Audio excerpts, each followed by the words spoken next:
Hey, everybody. Welcome to another episode of the Mile High Game Guys board gaming podcast. I'm your host, Adrian. I'm Zach. And I'm Jeff. And we're coming to you with another Wednesday episode sponsored by Gray Fox Games, our sponsors. I was so close. So often you always like, sponsored by our sponsors. And it annoys me. How does it? Every time I hear it when I'm editing. And I was like, oh, you didn't do it. And then you said it at the end. And I was like, Good job. good job. At least you're consistent. Yeah. It makes me even happier to do that now that I know it bothers Zach when he edits. Sponsory sponsors. Or you just repeat the same words over again in the same sentence. I do that sometimes. Yeah, sometimes. I do that often. Anyhow, how's everybody's week been? It was the 4th of July. Everybody still got all their digits?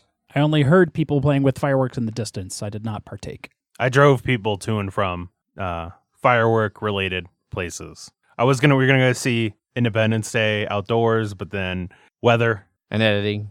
and for you. For me. Yeah. I didn't hear back from anybody other than Paul that I'm assuming that he was just didn't want to go because of weather. No, and then Yeah, it was raining and hailing. Yeah.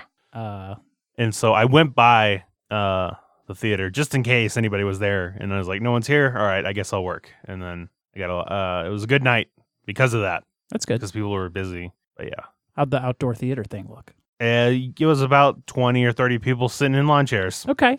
about what you would expect. I mean, you can bring your own food and non-alcoholic drinks. Do they have a way to buy alcoholic drinks? They had like a cooler, like one of those metal Tub things? Yeah, tub things with ice, and I would assume you can just buy it from there. Okay.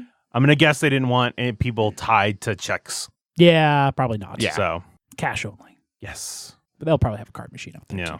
Did they have like a projector in the middle of the lawn? Yes. Okay. It was on. Like, they had some people in the back that it was projecting out to. So, Okay. yeah. And it's on the left, the east side of the theater, too. So, it's not going to get hit by the sun Yeah. during the sundown. So, that's good. That is good. Until whatever's being built across the street has huge, shiny, reflective windows. Probably. Yeah. A lot of construction in that area. First time I've been in that area for many years. Yeah. And there's just like a huge J.C. Penney with like apartments above it Mhm. now. Well, the JCPenney's been there for a while. They were Yeah. part of the old mall, and they were the only part of the old mall to not get torn down. I see. It's right next to Kokopelli and that Akihabara Japanese arcade thing. So, Oh. yeah. I didn't know there was a thing there. There's one street to the west. Okay. I didn't realize how close it was either until I picked up somebody one block away. And I was like, Gotcha. oh, wow, this is really close. Okay. It's also pretty close to the Indian brewery, Yak and Yeti. Yak and Yeti. It's Yeah, a buffet Yeah. spot there, though. Real good. Yeah. I don't think they brew out of that location. No, they No, No. no. I don't think they brew out of either of their locations. I don't know. Their They have- restaurant locations. They have many locations now. They have like Yeah. 4 or 5. Oh, So, really? Yeah. There's one in Brighton. There's one in like Aurora or DTC area. So I think they also spun their brewery off into a separate business. Like when I was in there, when I got beer, like it was the same names of the beers, but it was like listed as not Yak and Yeti anymore. It was listed as something else, gotcha. like Nepal Brewing or something. Okay, like makes that. sense. Anyhow, So I stayed in all day Thursday and played Forza Horizon 4. Nice. on the new Game Pass. Game Pass thing? Yeah, PC Game Pass. Haven't played it since it crashed my computer. So Crash your computer. yeah. that sucks. What, Forza did? Or Yeah. Okay, I assume yeah. the PC No, I was Pass like getting not into it, crushing and then it was just like maximum graphics done. Yeah, mine's pretty maxed out. But I have the like progressive thing, so it'll always keep 60 and like downgrade here or there, Right. and keep it at 60. But I can do ultra pretty much across the board. Yeah.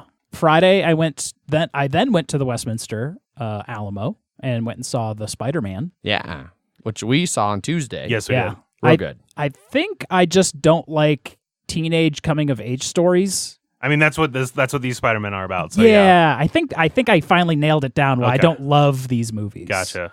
Because they're good. Yeah. Like that Mysterio like fight part in the middle was fucking amazing. I mean, spoilers, by the way. Yeah. But yeah. He fights Mysterio. Oh my god.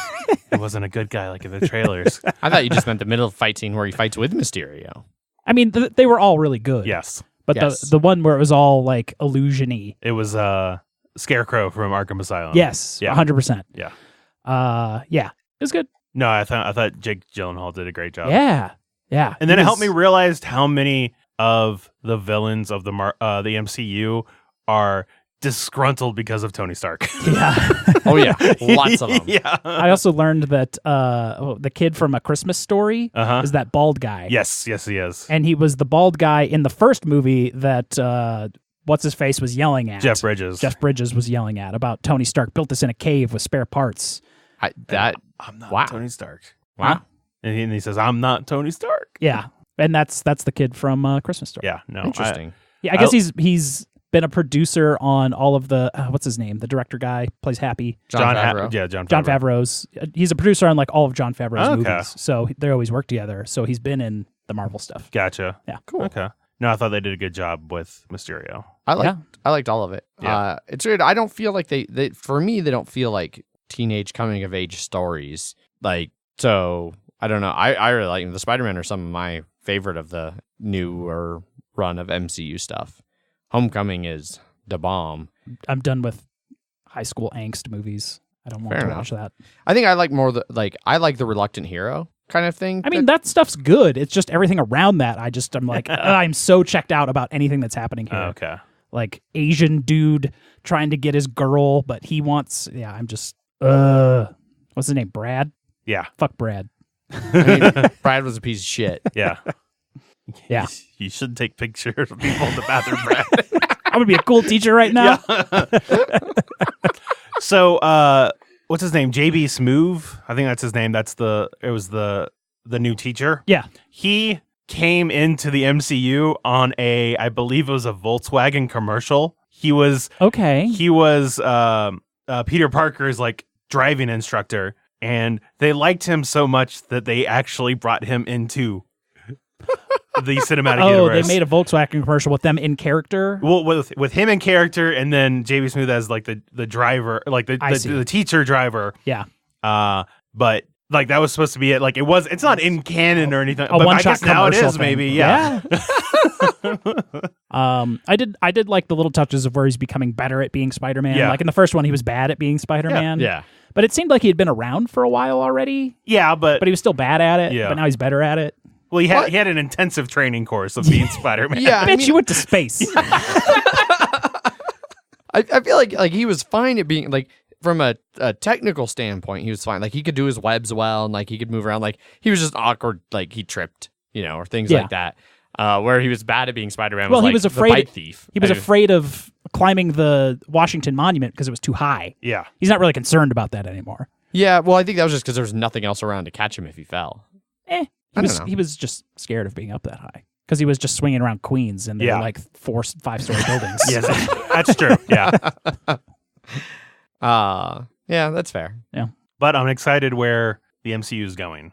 Yeah. With the teaser or the end credit scenes. The last one? Yes. Yeah. Well, I mean, both of them. Yeah. I mean, yeah. This ended another cliffhanger. So yeah. Although I watched the What's pitch. What's the next movie in this that's coming? I don't think they've announced some, like there's gonna be Doctor Strange 2, a Black Panther 2, the Eternals, some other things. Black Widow. Yeah, which but is a yeah. prequel. But they haven't set out a schedule. They weren't going to do anything until this one was done. Okay. So we don't know. No. For the first time in a long time. Mm-hmm. Yeah. Yeah. But the new Westminster Almo's nice. Yes, I saw the big screen. Big show. Big show. Yep. I asked Adrian how he felt about it after, and he's like, I think it was too loud for me. It's pretty loud. It was definitely. Oh, it's like, very I loud. don't think it was definitely. I think too. Like I'm torn. Like I really don't feel like I need to be in that theater for like whatever artsy drama that I go see next. Like I want to be in it for the big blockbusters, but those are also the ones where the volume's going to be like oppressively loud. And not every movie that's older that I would want to go see could even project on that screen. Yeah. Yeah. Oh yeah. But yeah, it was it was almost hurting my ears loud. Oh, I'm sure there's some older movies that probably have real good sound in them that they could play in there. Yeah. I didn't have any problem with this. I mean, I was like, was this is loud. very loud, Yeah. but not in a oppressive manner for Yeah. me. It was like, I talked like 32, 37 speakers that they have. Yeah. So for the 3-dimensional sounds. Yeah. I was like, they're doing a good job with that. Yeah, it sounded real good. Yeah. It was a bit loud, but it was good. Yeah. Podcast vote? Bit loud? A bit loud, but Zach even said it was a bit loud, Yeah. but it wasn't oppressive. It wasn't too loud. No. You're on the too loud, and I'm just loud, and he's like, yeah, It's loud, but I'm okay with loud. It's like, Yeah. It's like going to a... Bring some earplugs, you nerd. Yeah. I mean, it's like going to watch a band and you're like, man, these guys are loud. And you're like, no shit. I do bring earplugs to pretty much every show I exactly. go to, though, so. Yeah. Because they get really loud. They do.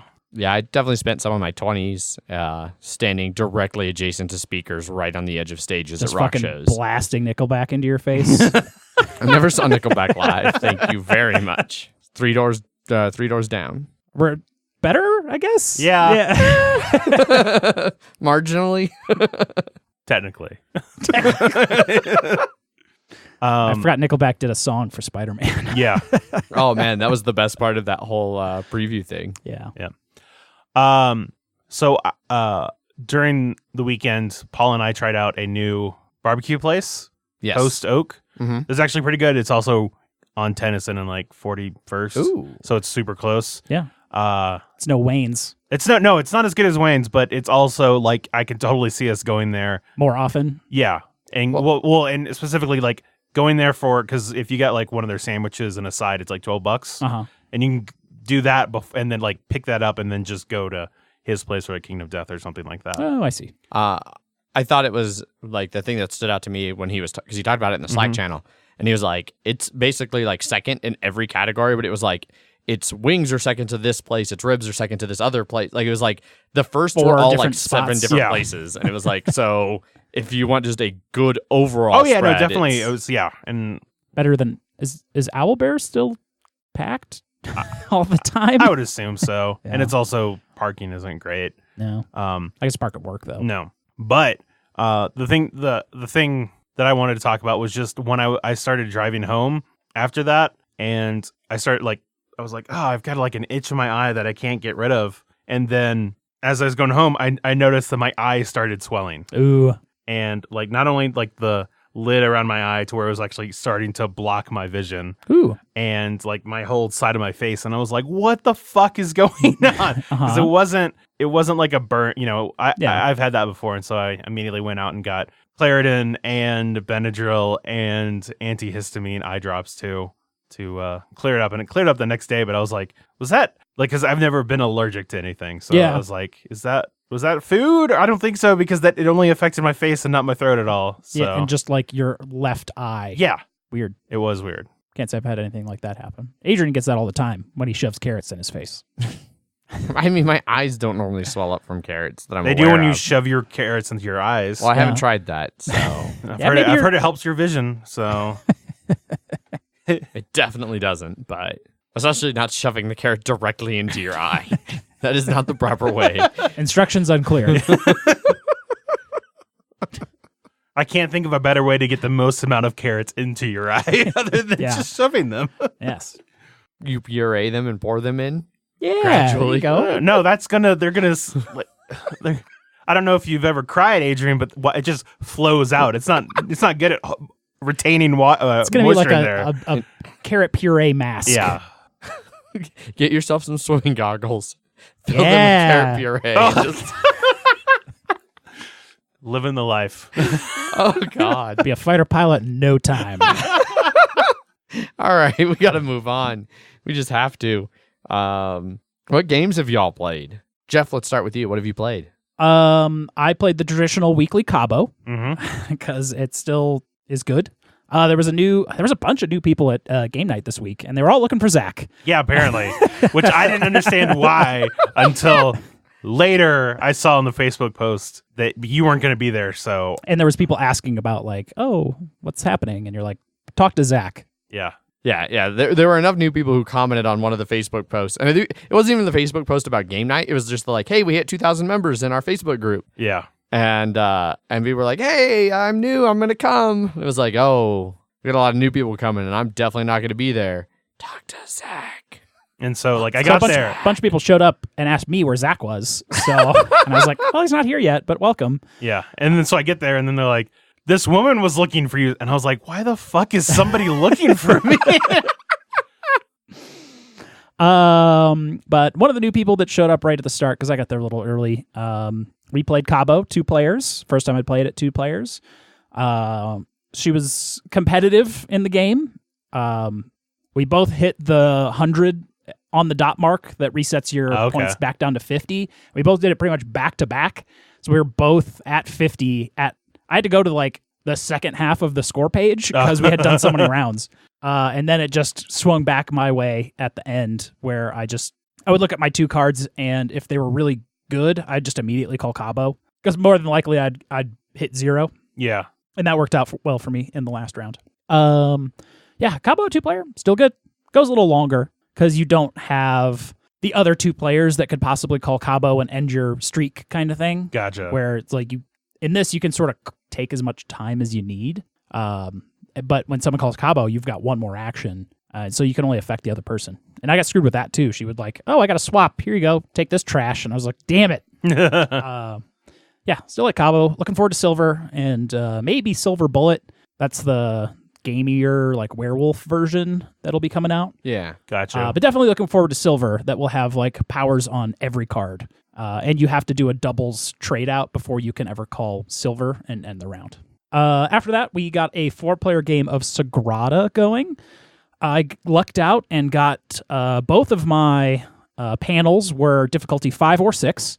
So I got real lucky on that one. Our like global objective cards were super weird though. We had both of the color ones, the vertical and horizontal ones, and then we got the horizontal different number one. So it was just really weird. We didn't have any of the set ones or anything like every like 2 and what was it, like 4s and 3s. Every set of 4 and 3, you get points. Okay. It was just the horizontal, vertical, different colors, and horizontal, different numbers, which I got almost all of. I think I didn't get 2 horizontal numbers and 1 vertical color. And I'm the only one that was able to fill in my whole grid as well. So I won.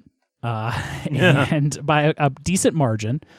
I think Wes almost broke 50. And I like Sagrada. Sagrada's a great. Had you played it before? Yeah, I've played it before. Okay. It's but I think there was 2 new people who got 2nd and 3rd. Right on. Yeah, but I crushed 1st. I just did really well with my drafting and was able to use my little favor tokens in the right spots. I think that's. Oh, and then I played QE later in the week with Zach and Adrian before we were going to play our pipeline game. The Kickstarter for QE just kind of hit around last week, something like that. Yeah, we got our copies. Yeah. And I had forgotten Paul got his on Monday, and then I was like, oh, I wonder when mine's going to get here. And then I looked on the Kickstarter page, and a lot of comments were like, oh, I never saw the email. And I was like, what email? And so I saw an email. It's like, hey, you need to fill this stuff out. And I was like, oh. So I filled it out, and then I got it by Friday. That was quick. Usually, if you don't fill it in time, it's like, we'll see you after shipping's done for everyone else. Yeah. Yeah, you're at the back of the line now. And QE is just sort of a like create your own economy auction game. So it's called QE stands for quantitative easing. Yes. And it's during the 2008 economic crisis, a lot of those too big to fail companies were failing. Mm-hmm. What? And so the countries were basically bailing them out, and countries can, to an extent, just get however much money they need to do the said things. Yeah.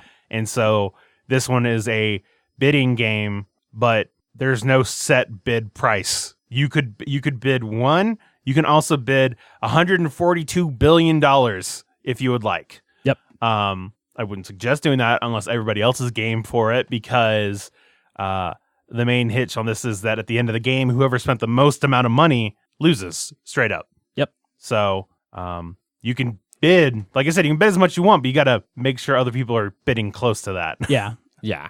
But whoever's the auctioneer sets the like price. Yes.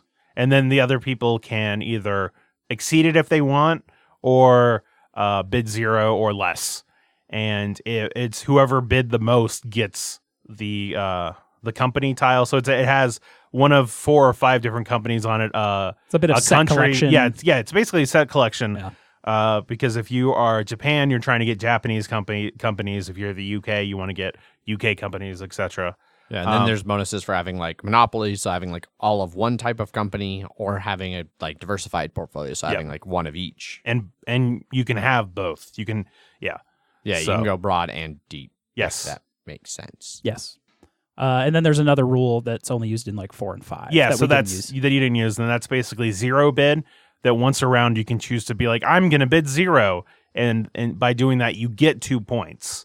So you want to try and do it once around, so you'll try and find one that you don't care about. A 1 point something in some set you're not even wanting. Exactly, but then at some point, like if you keep seeing ones that you want, on the last one, are you going to be like, oh, I'm going to save the 0 bid for that, and then it's like that one tile you really want, and you're like, oh no.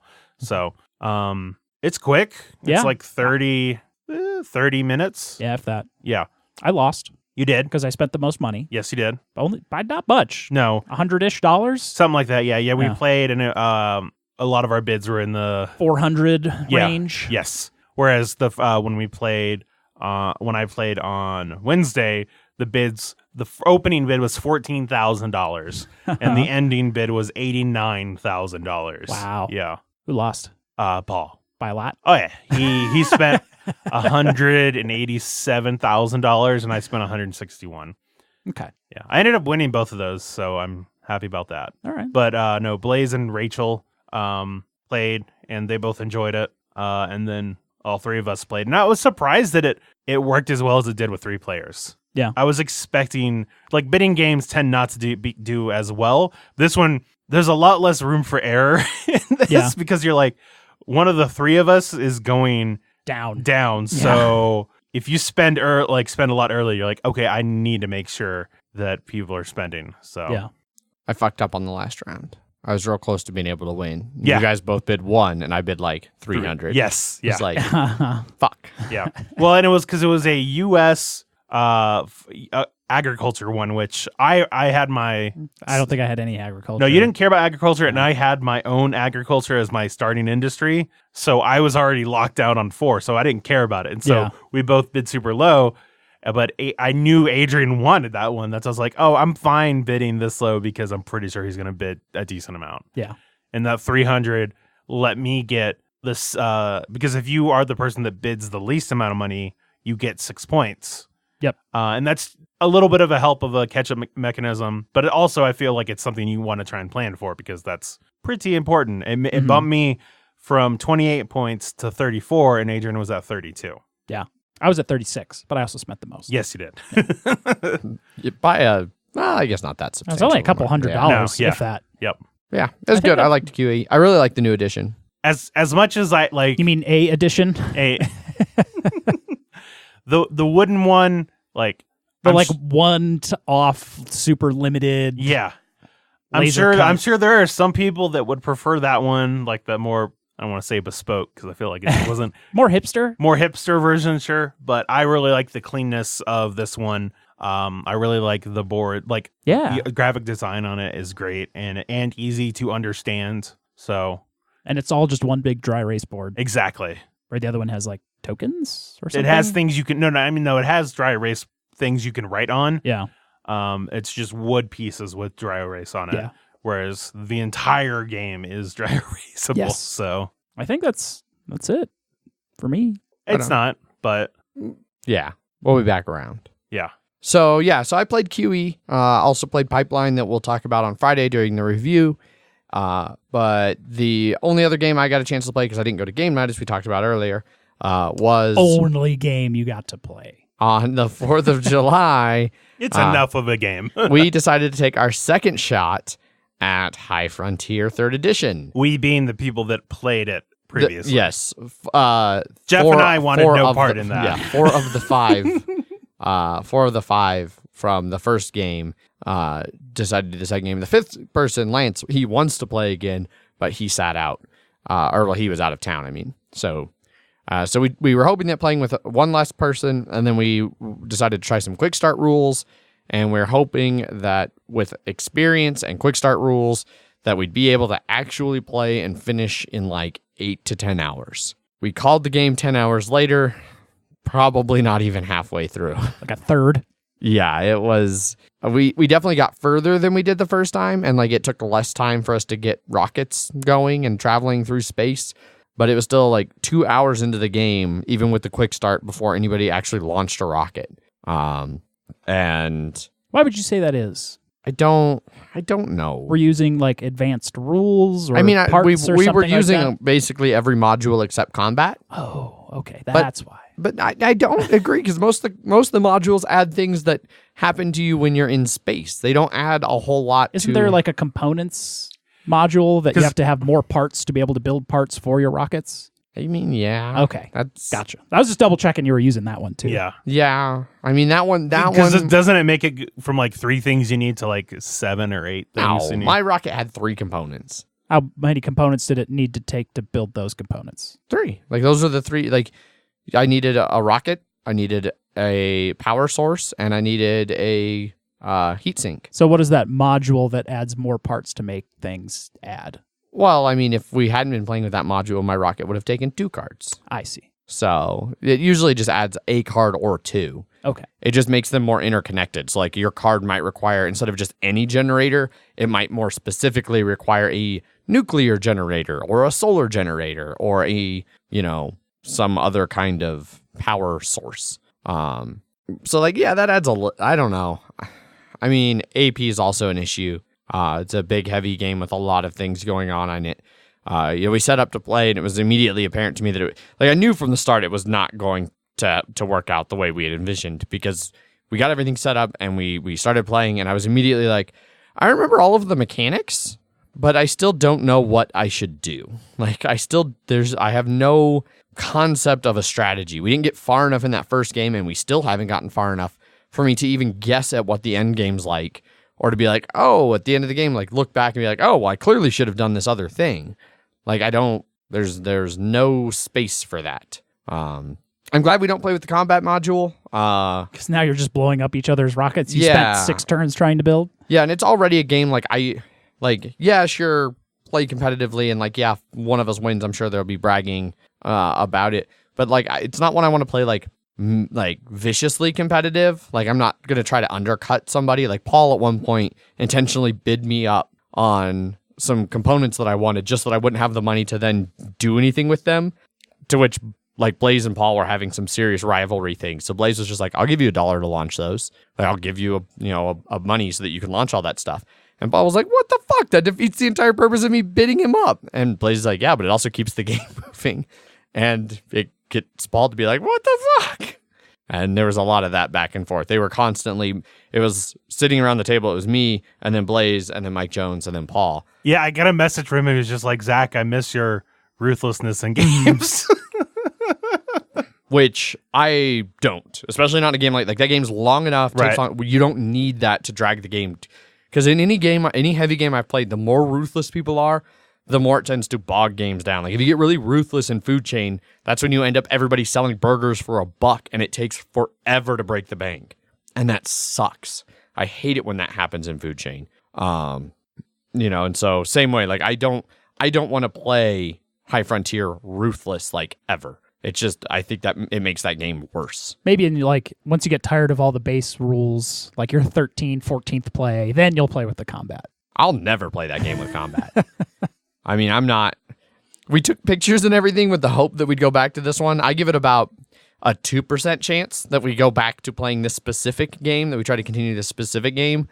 And I give it like, I don't know, a 20% chance that it gets played ever again. I see.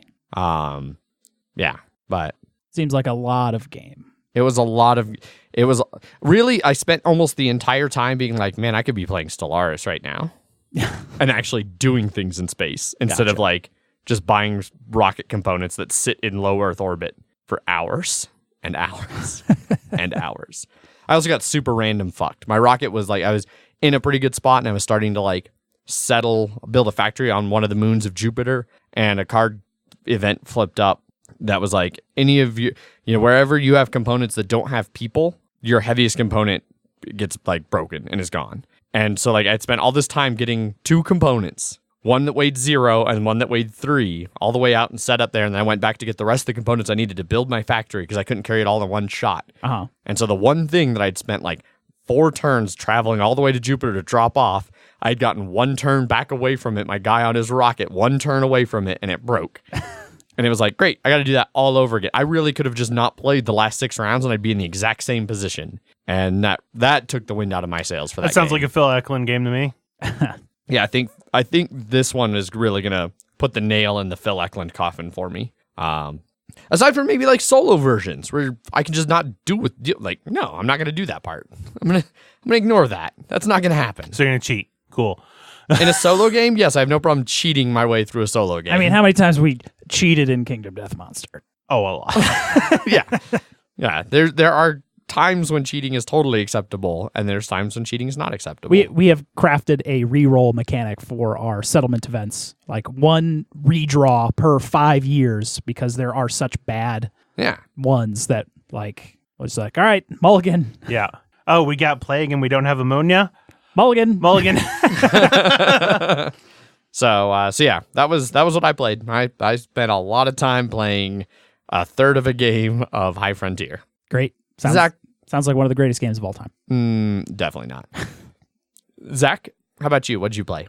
So I played a lot of things that you guys already mentioned. The only thing else I would say is 2 different things. One, Paul got another bullshit dexterity game. Yes, he did. Called Yummy Pancake, which is about you have this plasticky frying pan and you have a bunch of just pancakes that have symbols on them, and you flip them over, and then it's sort of just like a set collection, but like memory component game. It's very kid-ish, I guess you could say. It's like on that level. Like I've enjoyed, like we played Coconuts after, and I enjoy that one more. Yeah. Because there's more dexterity in that one, or any of the other ones we play. So this one was like, okay, was that Wok Star? So no. Well, I played that after. Oh, okay. But that's not a dexterity game at all. It's a real-time game.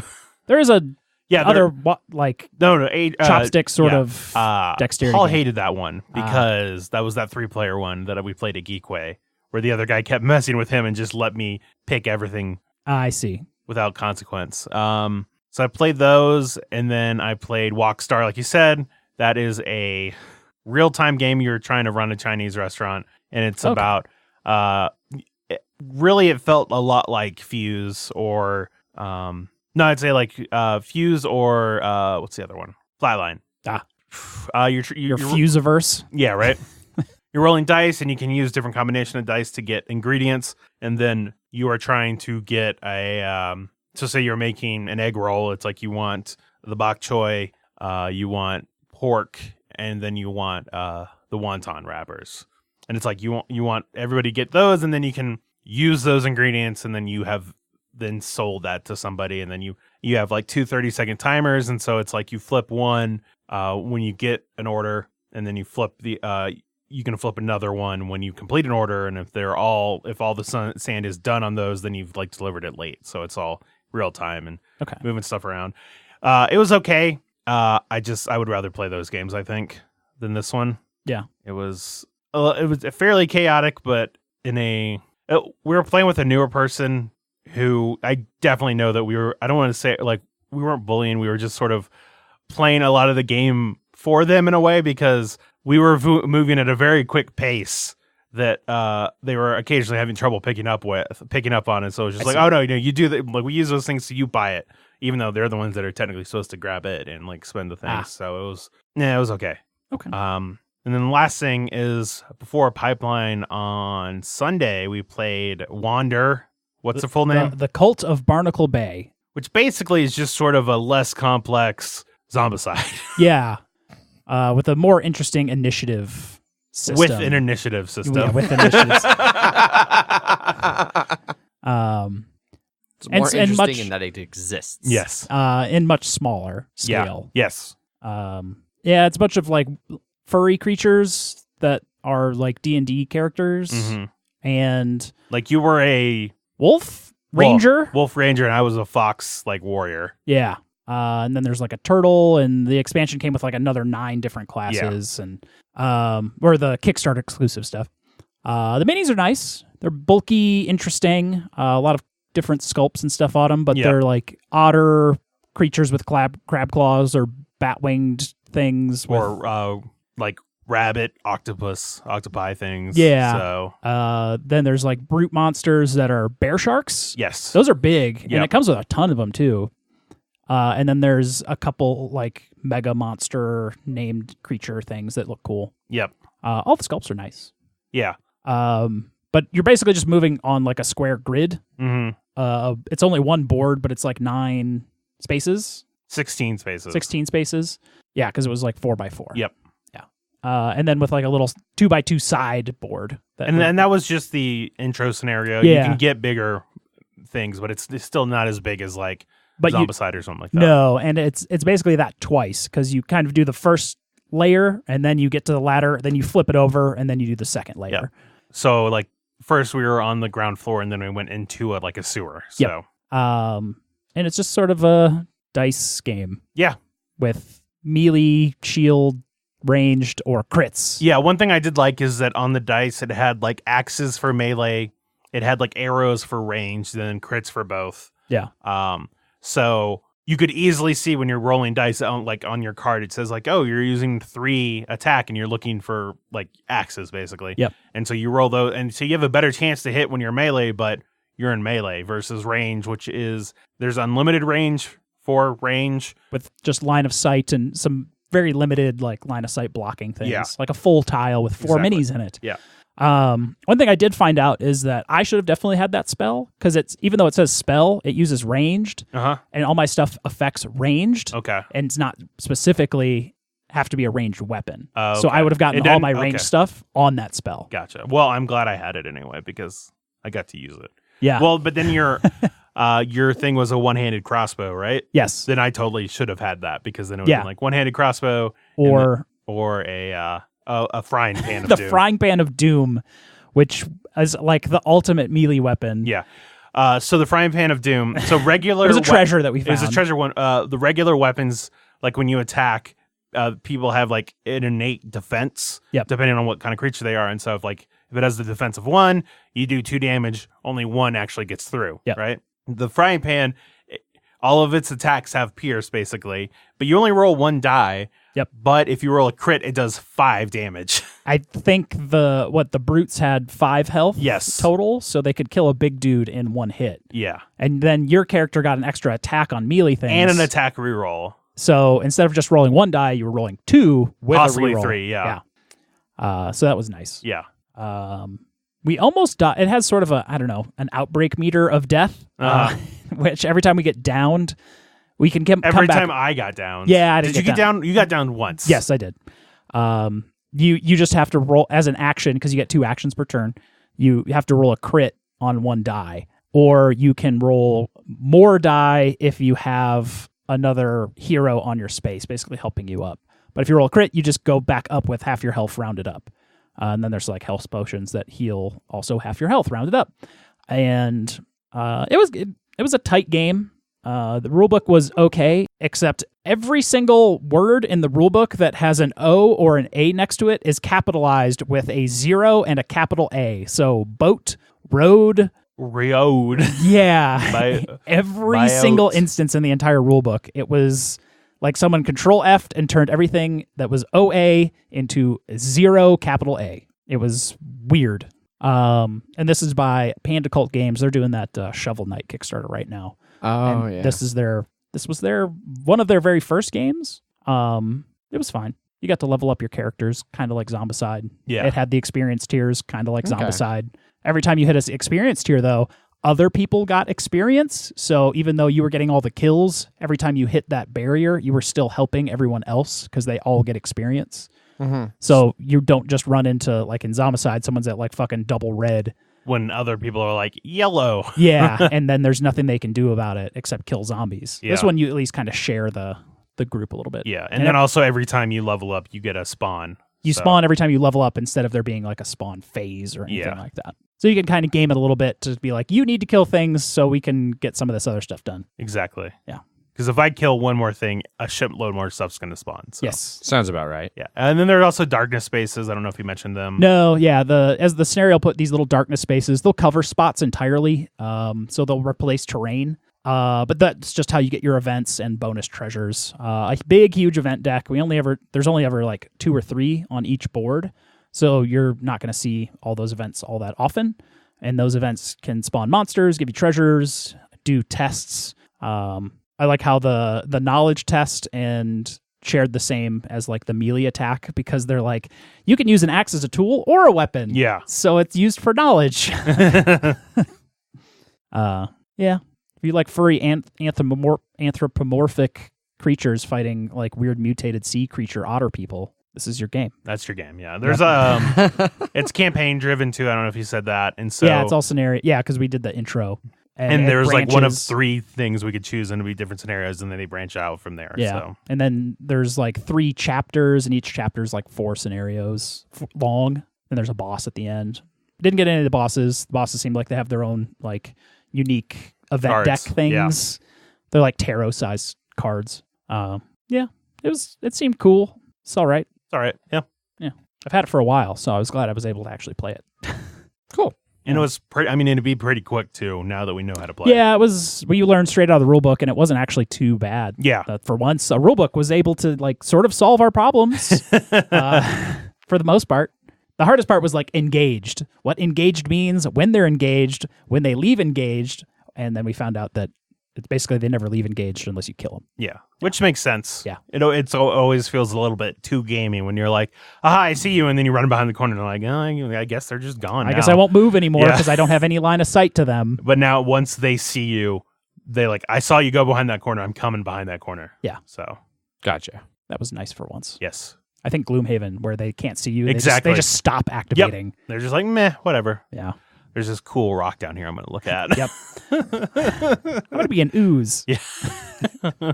That's basically it for me. Yeah. I think that's it for everyone for what we played, right? Yeah. No late post-season bloody minute. Absolutely there is. God damn it.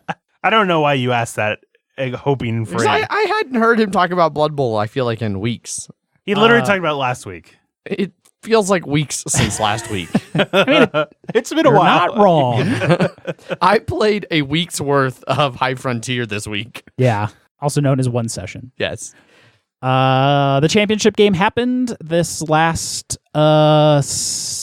Sunday, I think, yesterday. Oh, the championship's over? Championship's over. Oh, I didn't know that. It was Phil and his Nurgle team and Different Jeff and his Dark Elf team. Uh-huh. They were playing over at the Game Lounge. Ant was there kind of watching the game and stuff and feeding our Blood Bowl channel in Slack what was happening.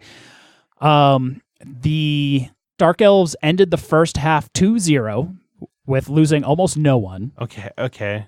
And then Phil, I guess, was making some just real questionable rolls, like, unless I succeed this know-nothing dodge that I don't have to make, I'm going to lose. And then he, of course, succeeded over and over. Yeah.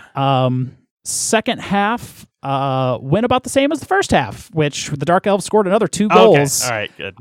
Ending the game 4-0 for Dark Elves. The way you were leading, I was like, I swear to God, if Phil won again.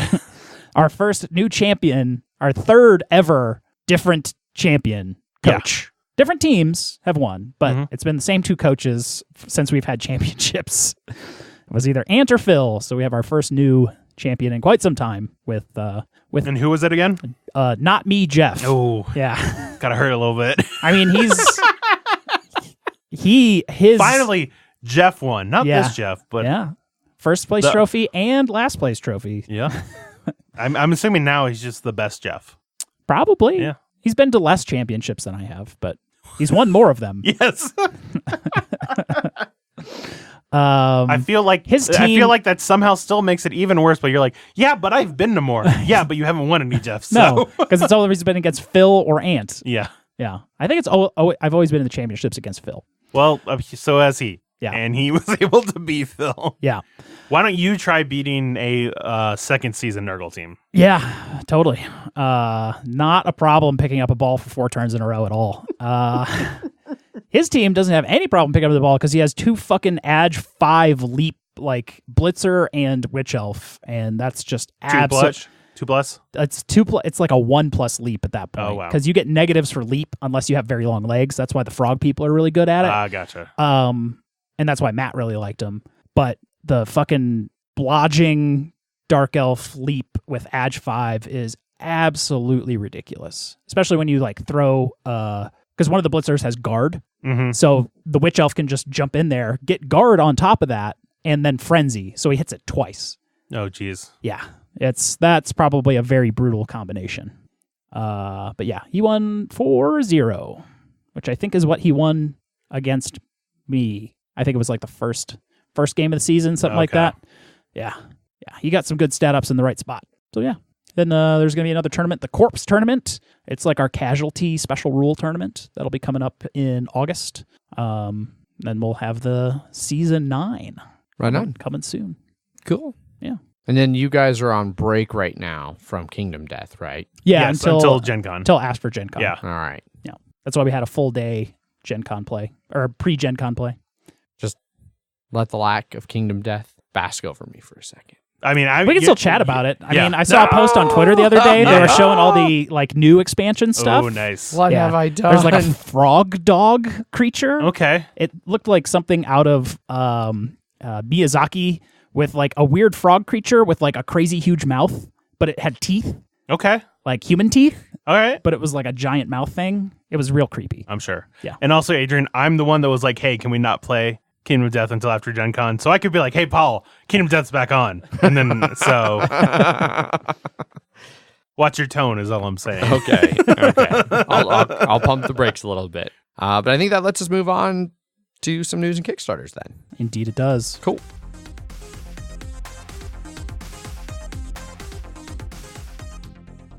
First up in news this week, all those tariffs everyone was losing their goddamn minds over are not going to be implemented.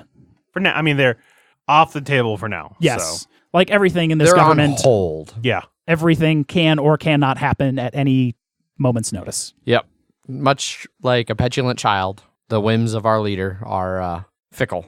And these could be back on tomorrow, for all I know. Yeah, we talk about them, and then they change. So... but yeah, currently there were meetings. I think not this past weekend, but the weekend before that, and they've put them on hold. So we'll see how that happens. But I'm curious how that affects like different people who are like trying to run Kickstarters through this. Like, do we plan for tariffs? Do we not plan for tariffs? Like, do we eat the increased cost? Do we like risk charging for it and then having them not ever go through, and then we just charged extra, and like, will people judge us for that? Don't envy anybody who's currently running a Kickstarter. Yeah. But you currently don't have to worry about it. So at least as of this very moment. Yeah.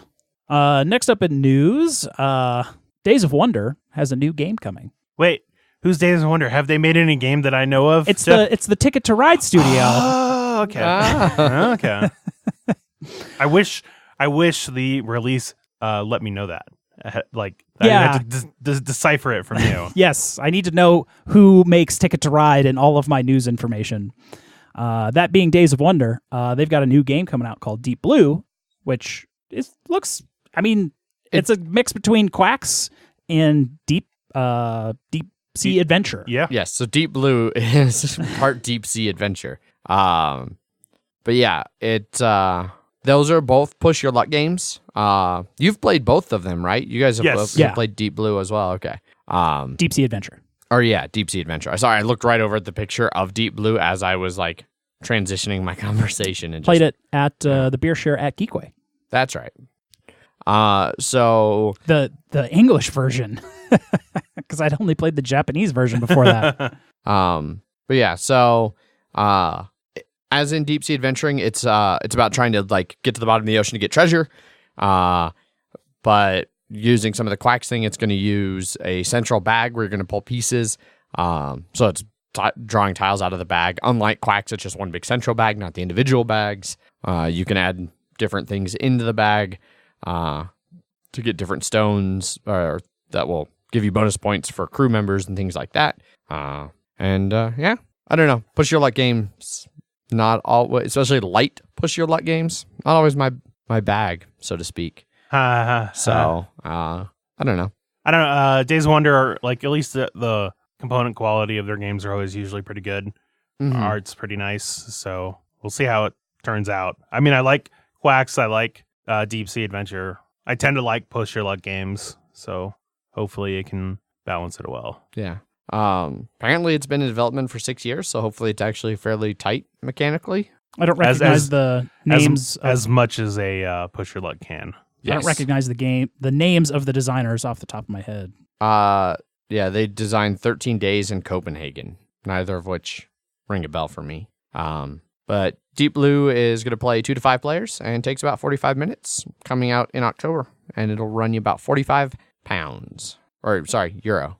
45 euro. Yep. So, yeah, check it out if that sounds interesting to you. Next up in news, Barenpark is getting an expansion, but is this Bear Park just going to turn into Jurassic Park, or all the bears going to get loose and destroy the monorail at this point? I don't know. We'll see.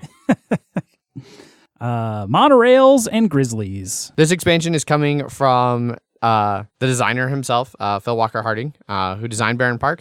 And it's essentially 2 modules that you can add either one or combine them both. The first module is new bears. They are adding grizzly bears to Barenpark because what's a bear park without one of the biggest and meanest bears? But they need more space, though. Because they're big, mean bears. Yep. So it's going to make you're laying your tiles more difficult because they're much bigger areas, and it adds a new park area, so you'll have 5 areas instead of the 4 that were in basic Barenpark. To deal with all of that extra space, your guests might not want to walk 5 spaces around the park, and they don't want to. That's an unheard of amount of walking to do for one person, and you really don't want to be walking around grizzlies. So now you can install a monorail into your park. So the monorail adds a 3rd dimension to the game board because it's built up above, and you have to place them in zigzag patterns across green areas. And then they add new achievements to go with both of those to get new challenges for expert players. Lots of those expert Barenparkers running around. Looks like the monorails will look cool. Yeah. When they're out. Like actual vertical pieces on the board. Yeah. Also, this expansion is called Bad News Bears, because of course it is. Yes. It looks like one of the grizzly tiles is super interesting. It's basically an almost completely enclosed square. Yeah. So you have to use one of those little single tiles to fill in the middle of it. Yeah. Or it's your final thing that the thing can go in. Oh, like the statue. Yeah. Yeah. It'll be completely surrounded by grizzlies. It'll be the new bear god that they worship. Yeah, absolutely. Looking at this, like most of the grizzly tiles are 7. Grizzlies need a lot of space. Squares, so they're gonna be quite a bit bigger. Yep. That'll be coming out in August 2019. Art continues to be by Clemens Franz. Yeah, Drawn Little Bears continues to be a good game. Yeah, I haven't played it in a long time. I'd play it again. Yeah, I can bring it. Last up in news, hot off our review of El Dorado, The Quest for El Dorado, they're announcing a new edition of A Quest for El Dorado. I mean, I feel like we're directly responsible for Absolutely. this. They're like, the Mile High Game guys covered it. We need to get this game back in circulation. Yeah. And we need to get... Not that it wasn't already. We got to strike while the iron is hot here, guys. Get Vincent Dutrait, that one artist that Zach likes. We got to get him on this game and have him do stuff immediately. Yep. Yeah. Strike while the iron is hot. Yep. Hot off the MHGG presses. Yep. They probably sold out of all their copies. Yeah, exactly. So they're just, let's just do a new edition. I know. We were asking people in the anniversary, like, what games would influence them to buy. Clearly, they all just raced out and snatched up every copy of Quest for El Dorado. But anyway, the new edition, like Zach alluded to, features art by Vincent Dutrait. Also, it is going to be switching to, Jeff's going to be a fan of this, large format cards. Hooray! They heard Jeff complain about it, like, we got to get him big size. Yeah. They unfortunately did not cater to me in any way, shape, or form with this game. But they catered to both of you. Now it fits on a bigger table. Exactly. Well, there you go. Yeah. So it'll fill up my giant table. You're the one with the giant table. That's okay. There we go. They got ideas from us and then furniture from you. Yep. I was reading through, there was a Reddit thread that came up because originally it was just announced on Twitter. And then I was looking at the Reddit thread for it, and one of the comments here I really appreciate where it says people are complaining like, oh, I just bought this and now there's this new version with this new art. And so he said, yeah, never buy a game unless it already has artwork from Vincent Dutrait or Ian O'Toole. Yeah. It's like, that's a solid way to go there. Yep. Or what's her name? The other one that Beth you Sobel? like. Beth Sobel. Yes. Yeah. Yeah, I mean, there's a lot of artists I like. Quanchi Moria. Yeah, he's good. Quanchi. Quanchi. I also like Clemens Franz. He works great for my simple soulless Euros. What can I say? He really captures the lack of soul. I feel like he should stick to his bear park. I think that's just fine on that. You just find more bears to make drawings of. Indeed. If you liked our review of Quest for El Dorado and you were thinking about getting it, maybe hold off for the new art and bigger cards. Yeah, it sounds like there's going to be more expansions, and I bet they will not be compatible with the previous edition. Probably not. It's kind of hard to do a deck builder when half your deck is big cards and half is mini cards. No, you just sell it with your eyes. You just are shuffling it, and you're like, weird, all these giant cards are on the bottom, but the good cards are somehow, the small ones are somehow on top. Yep. It's random shuffle. It's random happenstance. I mean, it's kind of what you have to do when you play Spirit Island. Yes. Ooh, this really thick card. I noticed it, so now I feel like I have to shove it in the middle of my deck. Do you mean Mystic Vale? Mystic Vale, yeah, what'd I say? Spirit Island. Oh, yeah. I definitely meant Mystic Vale. Yes. I don't understand how that refers. No, definitely meant Mystic Vale. Quest for El Dorado, getting a new edition. And that's it for Kickstarters. Starts now. Great save there, Jeff. News is done. Kickstarters is now. First up in Kickstarter this week is Pret-a-porter 2nd edition. Yes. Very well funded, $119,000 of its $35,000 goal. Almost 2,100 backers. Just over a week left to pledge this one, which you can get it for $60. And I'm sorry, Jeff. I led you astray. You were asking me earlier at the start of the show, before we recorded, whether it was 2nd edition. You said, 2nd edition? I said, yeah, 2nd edition. It's 3rd. I said 3rd, and you said it was 2nd. God damn it. Zach, we said every word that comes out of his mouth from now on, we have to check. That's true. Because now he's making me wrong. This cannot stand. No, this is the line. This is the hill that Jeff will die on. Sorry, because when you were asking me that, I was looking at the Kickstarter and I was reading about how when it came out in 2011, the 1st edition was only 1,000 copies and was almost immediately sold out. And then I didn't realize they had a 2nd edition snuck in there. So I thought this was the first time out of those 1,000 copies. I apologize. You motherfucker. Yeah, I know. Anyway, so Pret-a-porter is a economic worker placement game for 2 to 4 players taking 90 to 120 minutes. And it has a very interesting theme for kind of a heavy Euro game. It's high fashion. Yeah, but its art is by Kwanchi Moria. So you can actually get this one. You don't have to wait for the next edition. Nope. Yeah. For that 3rd mystical edition that'll be coming out eventually. Yeah. Essentially the whole game revolves around international fashion shows, and it plays out over a series of rounds, basically 2 working rounds and then a show round, and you do that 4 times over the course of the game. So during the working rounds, you're getting contract cards, building cards, employee cards, things like that, trying to build up your fashion industry. And then you go into the show round where you compete for a variety of awards at a fashion show. And winning awards will increase the value you could sell your clothes for, which will help you get more money to further fund more employees and buildings and upgrades and things like that. And you do that over the course of 4 shows. And then at the end of the game, if you've done a good enough job being fashionable, you might be in the running to win the game. I'm going to say there's points involved. Yeah, some sort of points system. The Kickstarter cuts off, and I haven't actually gotten to play Pret-a-porter because it's hard to find. I'm actually really excited about this one. You count your cash and victory points, prestige tokens. So a bunch of different things all go into your final score. Yep, cash and victory points. So like Zach mentioned, comes with fancy new art from Kwanchi Moria. Which not a bear in sight. No bears. Really, really colorful art, as a game about fashion probably should be. And it's got design cards are really cool because they're you might be working on pants or a top or skirts or jackets or scarves, things like that. You get contracts for things like beret production. Because, high fashion, you got to be wearing a beret. A bunch of building cards, employee cards, things like that. Different credit cards, loan cards, and fashion show tiles that'll tell you what each fashion show is looking for their 4 traits that they're judging. A whole bunch of different miscellaneous tokens and things, and wooden action pawns and counters and things like that. Looks pretty good. Is this the first Portal Games Kickstarter? I don't think it's maybe. I think it is, because everything else they've done has been like on-site, like pre-order stuff. That could be. Some of the stretch goals are really interesting for this one. So they've already gotten plastic insert with removable resource tray, which is cool. 10 cards with art from Ryan Lockett.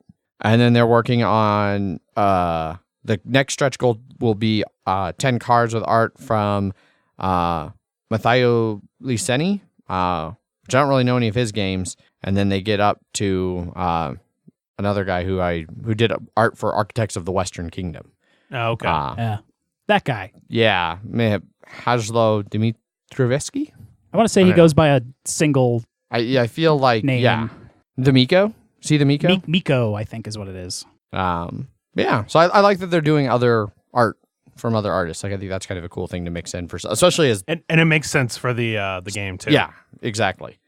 They have 2 different videos from Dorado on their Kickstarter page. Yes. Because why not? But yeah, I'm actually really excited for this one. I know Heavy Cardboard talked about it being a really good game for a really long time, and I've never actually had a chance to play it. But this is what I'm definitely interested in. I was flipping through the rulebook, and it looks well above the usual Portal Games rulebook standard. Yeah, so well, it's the 3rd edition, so they've had some time to improve. Sometimes layout is a challenge. This one seems pretty nice. They have tweaked some of the rules for those of you who are familiar with the older editions. They have an advanced player order variant. Apparently in the base gameplay, it just passed to the player on the left.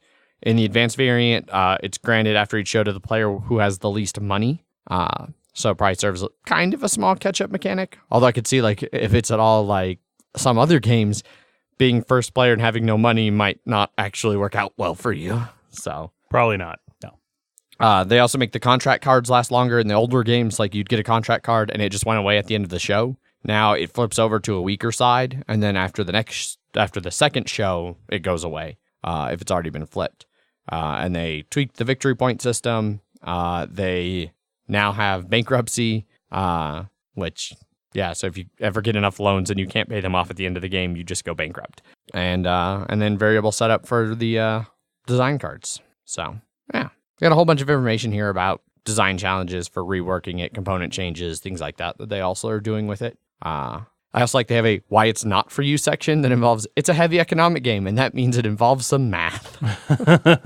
Great. If the phrase 12 plus 17 makes you feel unhappy, Pret-a-porter might not be the game for you. It's 29? Mm-hmm. Oh. It's 29. Yes. 12 plus 17 is indeed 29. Hooray! I can play this game. Well, I don't know. How did having to solve that make you feel? That was all right. So that might be how you feel about Pret-a-porter. Yeah, probably. But yeah, go check that out. Next up on Kickstarters, we have Crypt X. This one is well funded, $38,000 of its $8,500 goal, 927 backers. Just about a week left to pledge this one, with 2 very similarly popular price points of $26 and $46. So Crypt X kind of follows in the, I don't know, maybe exit games, unlock games. Seems like it's a really big exit. Yeah, so it's a narrative puzzle game where you are trying to work your way through a bunch of puzzle cards, 51 in this particular game, through the different puzzles to solve the overlying puzzle of the game. They say it takes 7 to 10 hours to solve all of them and is of medium difficulty. And they are kind of all over the place, like, as to what types of puzzles they are. Like, some of them are ciphers, some of them are, like, identify weird things in pictures or in text, all kinds of things like that. And it uses an app. So you'll put into an app, like, what you solved for a given card, and it'll tell you some little aspect of the story that you're unlocking here. And you basically have to work through a certain layer of puzzles in the deck to unlock the next section of the deck. So you don't have to play it like top to bottom. It's like you take like the top 10 cards or something, and you can solve those in whatever order. And then once you've solved those, it'll unlock like the next 10 and so on and so forth. It's all Egyptian themed. Yes. So there's even like a little book that has hieroglyphic sort of translations on them. I'm sure that will be referenced often. Yeah. Valley of the Kings map that comes with it, so you can kind of know where you are. Archaeological reference journal that you were talking about that, helps you learn hieroglyphics. And a couple other, they call them archaeological items. That's one is a weird clear sheet, I think. I can't quite tell what that is. And then a red card, a pencil with various lengths of space marked on it. Stuff like that. Stuff you use in archaeology. Sure. Some of the different pledge levels just come with more stuff, like an actual board for the game that has a big map and stuff on it. And that's what the difference is between the $26 version is just the base game and then a postcard, where the $46 one is going to be the deluxe map and the archaeologist notebook, which I think is a lot of stuff that will be in the app, but you get physical versions of, so you don't have to use your phone to look at everything, I would assume. Gotcha. Yeah. If you like solving puzzles, you might want to check out Cryptex. Yeah, it seems like it's got quite a bit of game, especially at that $26 level. You still get the whole game in there. You just don't get some of the deluxe pieces. Indeed. But it seems to be a game also of cutting and folding and everything. So Zach could go crazy with scissors in this. Ruin it. You know me. Keep the scissors on the other end of the table. So that's Cryptex. Yes, it is. Up next is Isle of Cats. Extremely well funded. Almost 270,000 of its $18,000 goal. Over 3,700 backers. 2 weeks to go, and its most popular pledge being $88. Jesus. Holy shit. That seems like a lot for... Oh, with the 5 and 6 player expansion. Yeah, it's with the 5 and 6 player expansion. Yeah. So base game... Normally $63. Base game, 1 to 4 players. 5 to 6 with expansion. Takes 60 to 90 minutes. And it is described as a competitive medium-weight card drafting polyomino cat placement board game. Which is a mouthful. I mean, I feel like I've never seen cats so accurately represented in a game other than polyominoes. And I'm not being sarcastic. Yeah, they do often tend to make weird shapes. Yeah. And this game captures that nicely. So 85 unique cat tiles. Yes. So basically the way the game is played is over the course of 5 days or rounds, you are trying to get as many cats as you can off of this island onto your boat. And so each day starts with everybody getting 20 fish, and then you get a hand of 7 discovery cards. You choose 2, pass them, choose 2, pass, choose 2, pass, keep the last one. So you end up with a hand of 7 cards, and then much like Terraforming Mars, you choose which of those cards you would like to buy out of the 7 you've kept. So hate drafting, definitely going to be a thing in this one. The cards all cost a varying amount of fish. So out of that 20 fish you got at the start of the day, you use some of it to buy your cards. Then you move on into reading lessons, which is a type of card you can get that you play face down on the table, and they're basically personal objectives for end of game scoring. Then you move on to rescuing cats. So you take it in turns to rescue cats, with each cat requiring a basket and a number of fish that you have to get that cat to come back to your boat. Basically, you throw fish in a basket and just catch a cat. I don't think that's ever gone wrong for anybody ever. No, catching cats is fine. They tend to just accept it. Yeah. They never fight back. You keep going around the table rescuing cats until everybody has either ran out of baskets, ran out of fish, or everyone has passed. Whenever you rescue a cat, you take its little polyomino and you place it on your boat. The first one can go anywhere. After that, each cat must touch at least one previously played tile. Different parts of your boat board have rats on them. Covering up rats with cats is like the cats getting the rats. And you can also get rare finds, which are, there's 2 different types. There's Oshaks, which are like a wild cat. And then treasure cards that are smaller pieces to fill the little spaces that you can't quite get a polyomino into. You do that over the course of 5 days.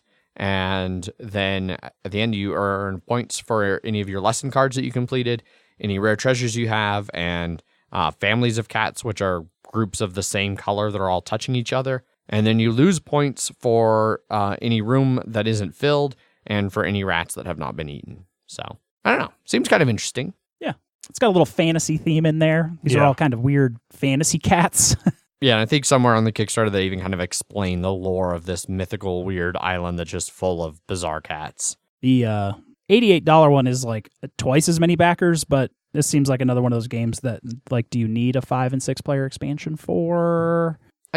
I don't know. They talk about like it having like a family variant, which are rules in the Kickstarter for that. So maybe like if you've got like if you're wanting to play it with like you, your wife, and I don't know 4 kids, maybe. I'd be like wrangling cats. Yeah, herding cats, maybe. But I need to capture them. Yeah. I guess depending on how smooth it plays, then, like having it be able to play 6 players at like a game night. Yeah. If you have like a bigger game night where you want something that plays up to 6. And like, at least 3 or 4 hours. Yeah. Yeah. The less players, the better. That's what I've heard. Yes. Makes games go quicker. It sure does. This is true. But this looks neat. Yeah. So that's Isle of Cats. Last up on Kickstarter this week is Trial by Trolley. Shockingly, extremely well-funded, $444,000 of its $69,000 goal, 6,900 backers, and just over 3 weeks to go with its pledges at most popular being, it's most popular right now being $55 because it's the early bird for the next 40 hours. So take like 48 hours off that. So you'll probably be paying $65 for its most popular pledge by the time you hear this. Good math, Jeff. Yep. Yeah. You're going to be real good at Pret-a-porter. Unless you are really on the ball. Yeah. Yeah. So this is the new Cyanide and Happiness Kickstarter. Yes. It is a party game of moral dilemmas and trolley murder.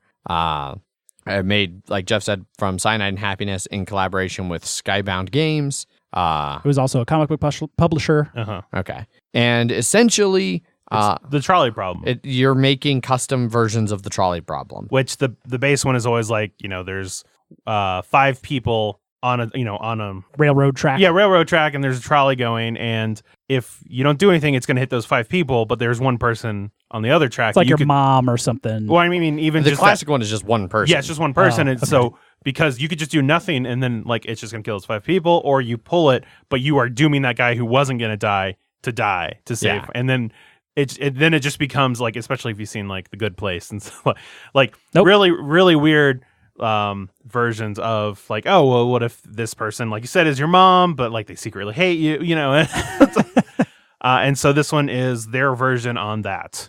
Yeah. So basically, you start off with one of the people playing the game taking the role of the trolley driver, and then you divide everybody else up into 2 teams. And basically, each team is building one of the 2 branches, and the trolley driver has to decide which branch to mow down. So you start off, each track gets a random innocent card off the top of the deck, which can be things like a 10-year-old cancer survivor or a kitten cuddling with a dog.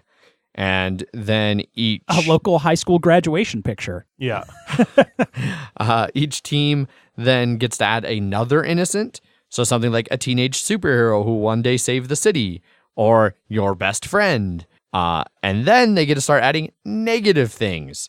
So then you can add guilty cards like a pedophile approaching a playground or Nickelback. Will one day become a powerful politician and start the purge. Yeah.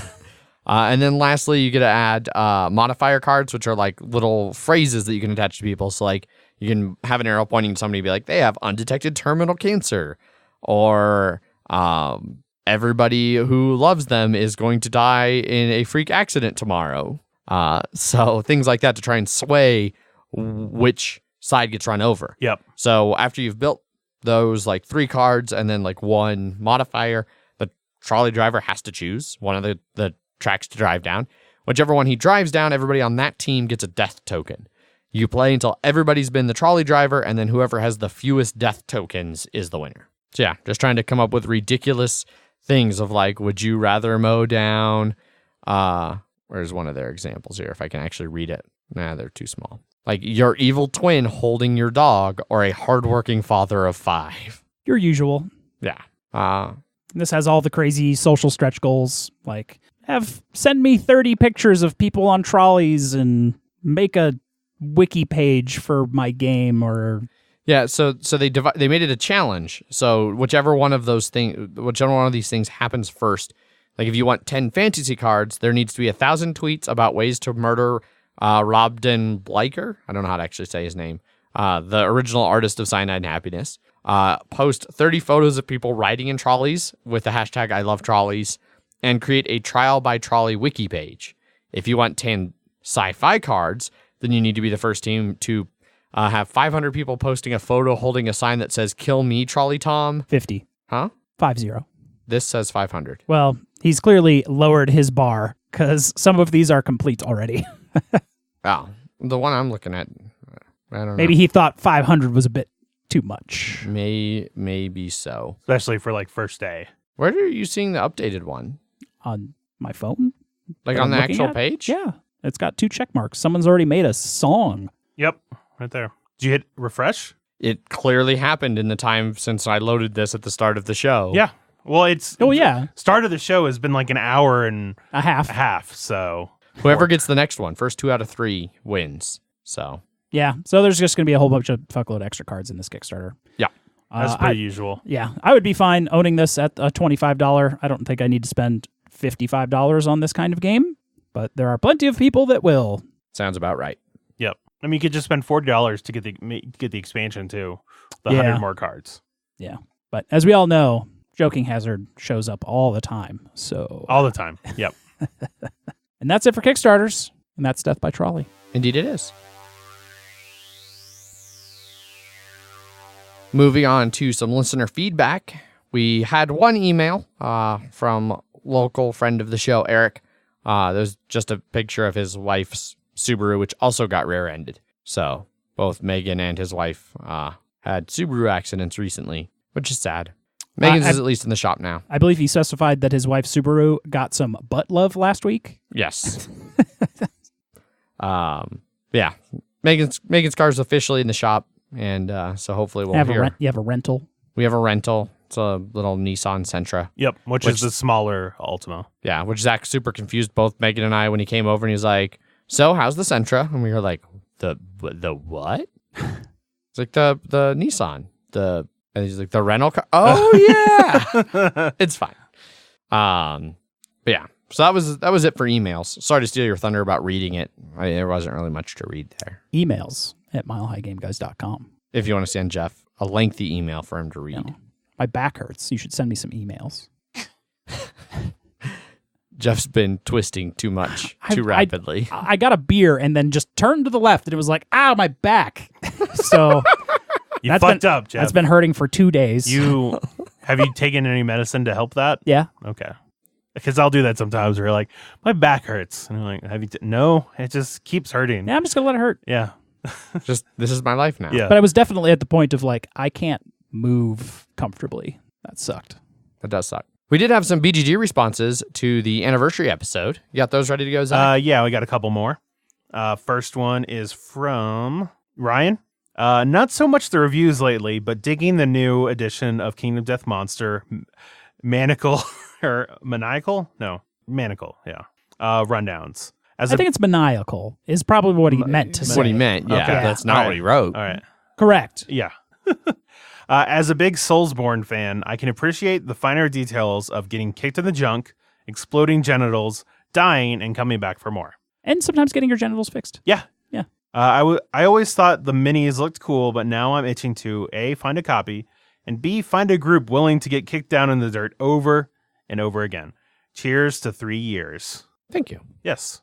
It's easy to find a copy. Yep. Just buy it on their website. Yeah. Wait till Black Friday because it's like on sale almost all the time on Black Friday. Yeah. For a decent amount off, too. That's when Paul bought all the expansions. Did he? I think so. I think he paid over. Did he? I think so. Yeah. No. He bought something during Black Friday. Maybe the base game? Maybe. Okay. The next one is from Josh, and he is replying to Daniel when he said, quote unquote, "Well, you're not wrong," because that's something that I say a lot, and Jeff said earlier this episode. So in homage. Yes. Josh says, "This was literally just said in the episode I'm listening to as I'm reading your comment." I'm assuming he was not wrong. No. That's a good assumption to make. Yeah.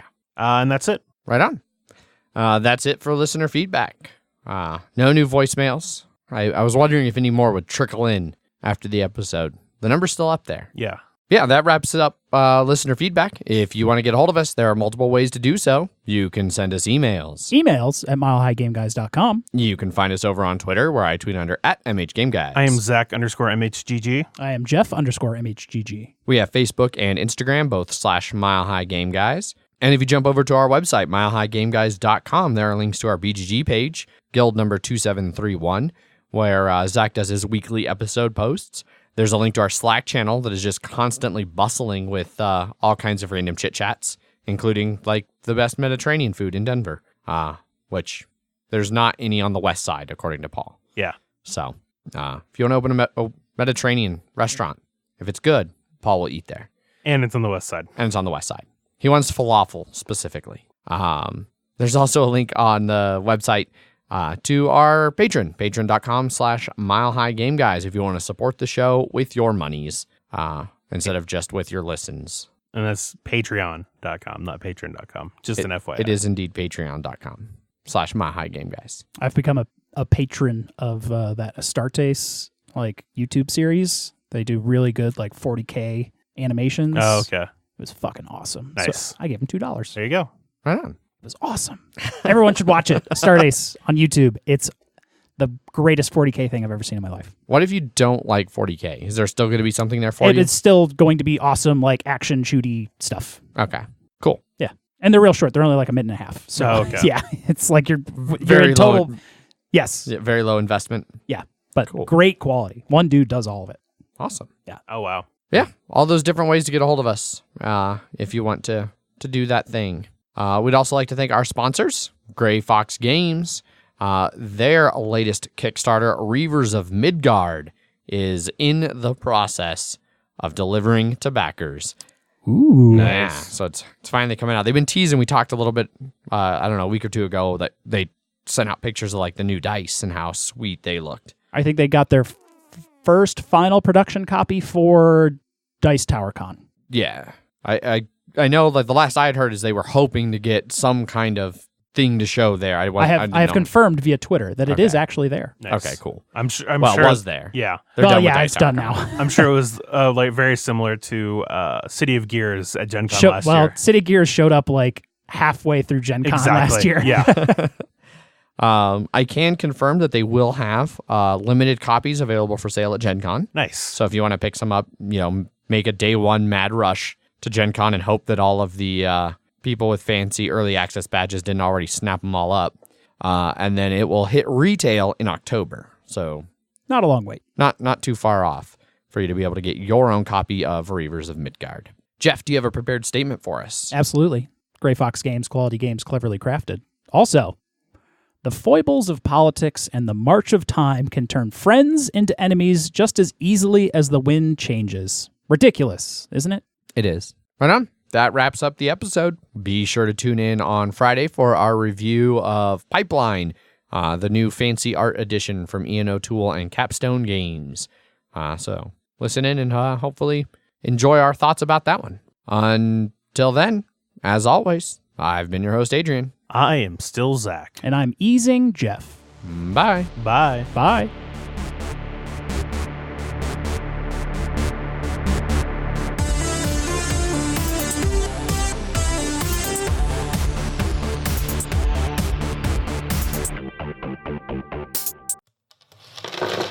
Punchboard Media, where we all bring something to the table. Pull up a chair at punchboardmedia.com.